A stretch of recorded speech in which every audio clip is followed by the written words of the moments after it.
garden terrace at breakfast. Already the sun was warming. It was going to be another hot day, it seemed. But there among the surrounding trees, the area was shaded and cool. So tell me, Vargas Gary, what does your name mean? She asked softly. He looked at her blankly. She had taken him off guard. He had never thought of the meaning of his name. It was just a name, the name his parents gave him, and he accepted it as his own, and that was that. I've never really given it much thought, he responded. It's just my name, and that's that. Every name has a meaning, and it usually is a clue to the carrier of the name, a clue to their journey and purpose, she gently insisted. She was older but not frail. Her facial features were strong, her eyes bright. They telltale wisdom and strength beyond her gender and her years, he thought. Vargas, she continued, means strong man or man of vigor, and a man of vigor cannot travel his path from behind the desk. A man of vigor, of cosmic strength, must take the path of great challenges and tests to accomplish his full potential, a potential that, having been truly accomplished to its fullest extent, leaves the body dead, but the spirit mighty. She looked at him and smiled, her eyes gleamed. They seemed like one large opening into space with visible constellation. Who is this woman, and why is she having this effect on me, he puzzled. Aisha had engaged his curiosity. I don't understand, he said, recovering from the fracture in reality. Your father, Victor, meaning victorious, a conqueror, one who is victorious. He was victorious not only in life, but even more so in death. But here you are continuing the work he started. He completed his task, having reached his full potential, and then departed. Now you are continuing the good work, but taking a different path. All paths lead to one place, the place of optimum potential. And this is an interesting concept. Again, she paused to let the idea sink in. You see, after this point, there is no more that can be accomplished. Hence, the motivation to move on, as there is nothing more possible to do. The journey has ended, and no matter how much you enjoy the sceneries and the relationships along the way, the journey is completed when optimum potential is accomplished. Do you understand? She asked patiently. Yes, I think so. It's just that I've never thought of life and death like that before. It will take a bit of wrapping my head around that concept. It sounds probable though. Yes, it's different. It's like running or walking along a road, then coming to the end of the road and finding that there's no possible way of continuing that road. The road ends, the walking stops, the end. She looked at him to see if he was grasping the idea. So you see, she continued, God can only call you home when you have reached your optimum potential. You can only complete your earthly task and move on only when that task renders your optimum potential.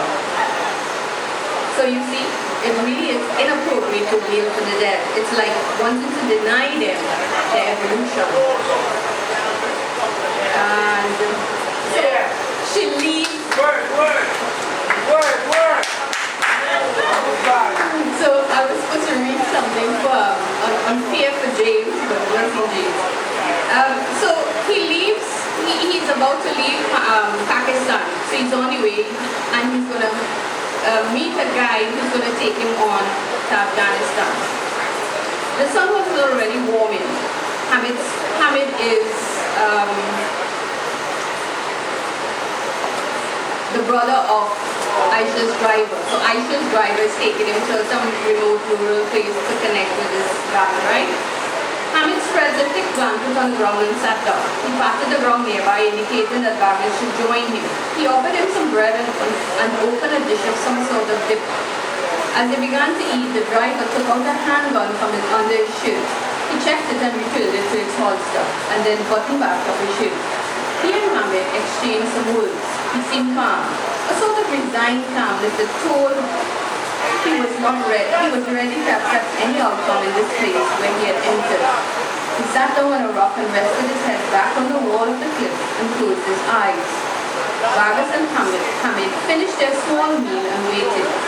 About 10 minutes of silence, Douglas asked Hamid why if they were waiting for something.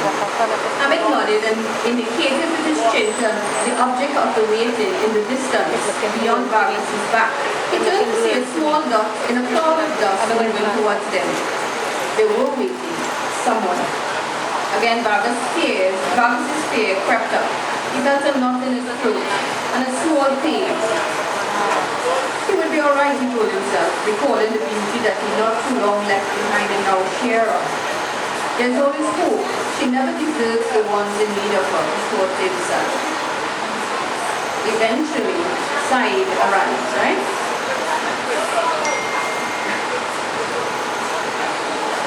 Of course, the driver's annoyed. So, Hamid smiles, explaining that the noise would wake the dead. It was a good thing they were trying to pass through the land unnoticed, he said with a hint of sarcasm. And they move along. So I'm going to jump. So he meets Saeed. Saeed is going to take him out of Pakistan and into Afghanistan.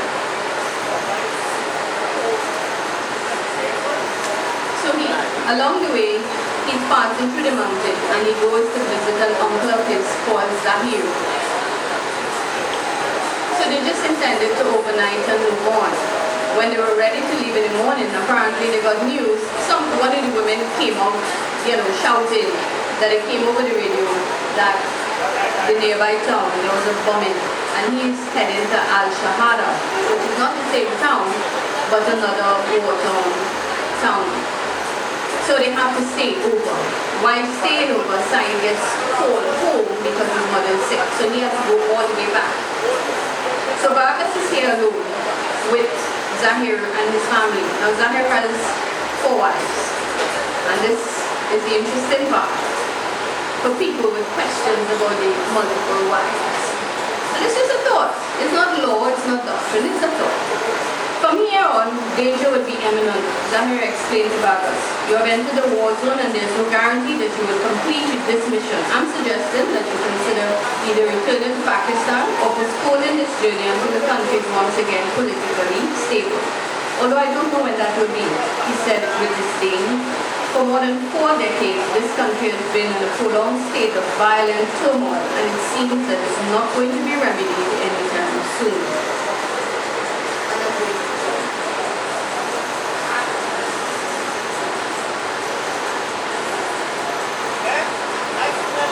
And my time is up as well.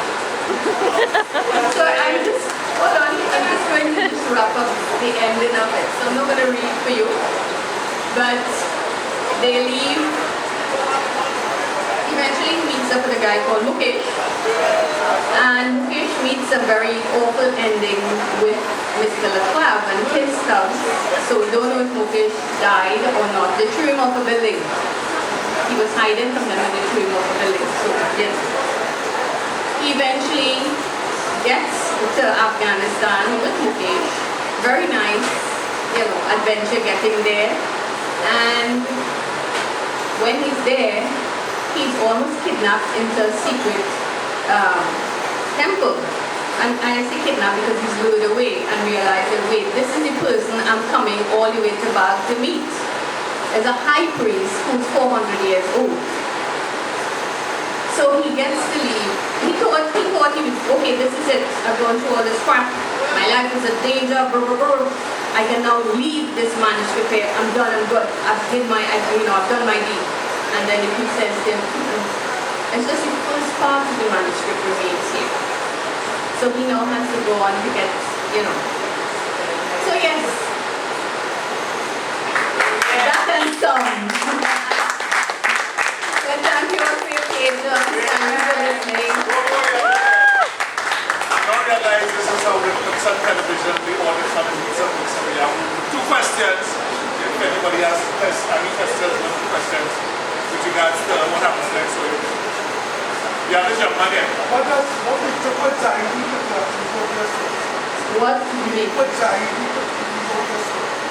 There was a mix of Zahir inside of the narrative. No.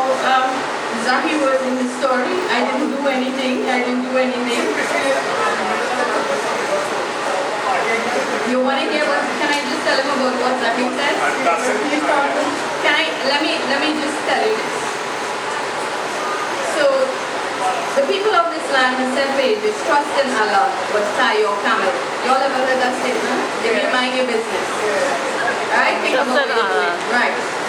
Right. It means you should trust God totally, of course, but you should also use your common sense and make wise decisions for your life. So the talking and the tokens on we, and you all know that we didn't come from the Caribbean, they came from that side of the world, right? So the tongues will stop, the man will stop. So Zahir is so grateful for Baba who brought the weed there. And they're talking about love and that kind of thing, and he's talking about his wives and how they can manage to treat all, love them equally, treat them proper. Yes. So he's explaining. Let me just do this quickly because I'm sure that some people bored to death. It's like, why the woman wouldn't shut up? Please. Well, here is that. So he's saying, well, the fact that they have children, so he's married women with children. So Vargas is saying, but in the West we don't do that. We want to vote in, etc., etc. And he said, well, the fact that they have children is precisely why I'm taking them to wife. You see, these women have lost their husbands. Their children have no father. When children grow without the leadership of a man, they can have difficult life. Also, the women and their children need food and shelter and security, and of course, love. And that is what I give to them.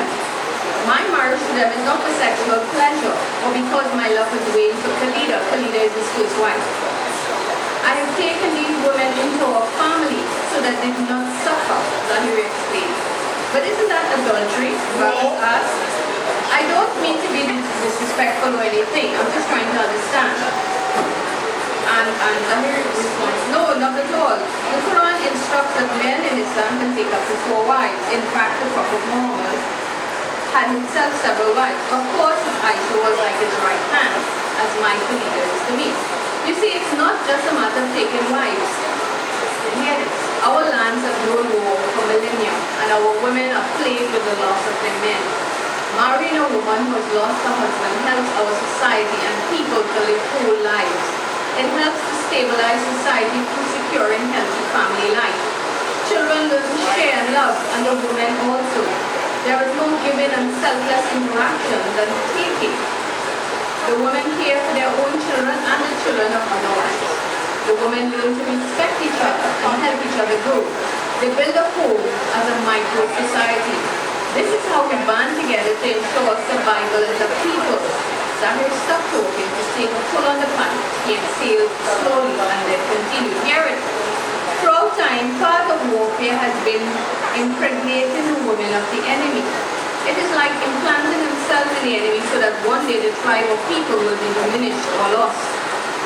In any circumstance of war, men are killed. The society is depleted of its men, and the role of men becomes blurred. They lose their role as head because they have been replaced. The women and children fight each other to survive, and society is deeply damaged. The future generations emerge with mixed values, and mostly they are selfish rather than selfless. Here, we do the opposite. In spite of the enemy's attempt to fragment our society, we band together and take care of each other. We work together to survive and establish our values and beliefs in the future generations, and ensure our survival as a people. We don't fight each other, we fight the enemy. Zahir explained in a matter of fact.